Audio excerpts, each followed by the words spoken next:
Hello అండి, అందరికీ నమస్కారం. ఈరోజు నేను తెలగపిండి కూరని క్యాప్సికమ్ కాంబినేషన్లో చేశాను. బాగానే అనిపించింది నాకు.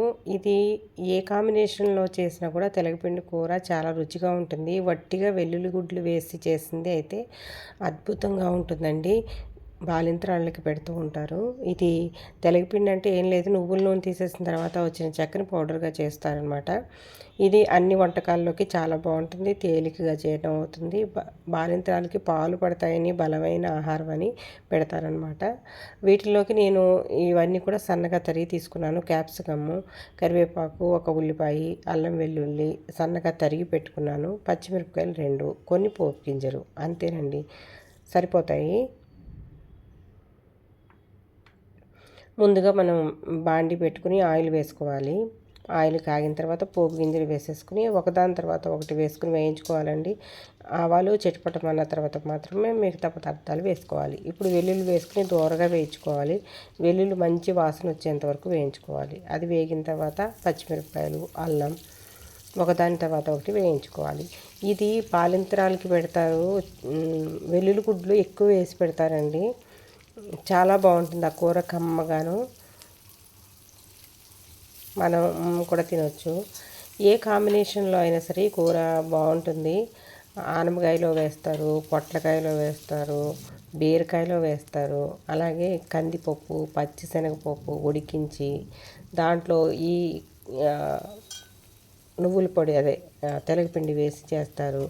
అలాగే నాన్ వెజ్ ఐటమ్స్ మనకి ఎండు రొయ్యలు, ఎండు నెత్తళ్ళు, ఇంకా పచ్చి రొయ్యలు, ఇలా అన్నిటిలోనూ కాంబినేషన్స్లో వేస్తారండి. ఆషాఢంలో మునగాకు కూరలో తెలగపిండి వేసి ఖచ్చితంగా వండుకొని తినాలనేసి అంటారు. ఖచ్చితంగా ఒకసారి ఆ నెలలో తింటారనమాట.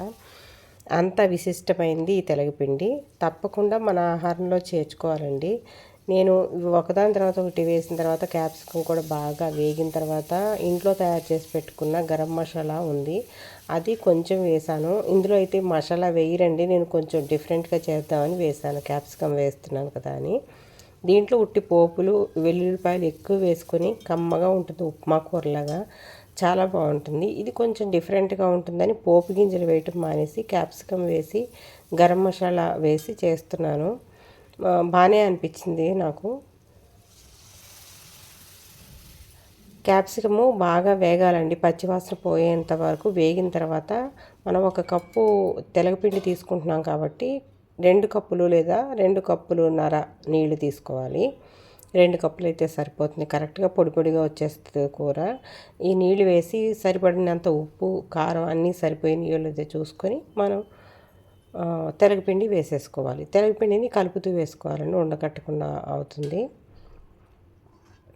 అంతేనండి, చాలా ఈజీగా అయిపోతుంది. ఏ కూరలు లేనప్పుడు ఒక్కసారి ఒట్టిగా తెలగపిండి వండుకొని చూడండి, భలే ఉంటుంది కమ్మగాని. లేదంటే వేరే కాంబినేషన్స్లో వండుకోవచ్చు. ఎండు రొయ్యలు తెలగపిండి కూడా చాలా బాగుంటుంది. అలాగే మునగాకు తెలగపిండి కూడా చాలా బాగుంటుంది. ఏ ఆకుకూరలైనా సరే వేసుకోవచ్చండి. నచ్చితే లైక్ చేయండి. Thank you.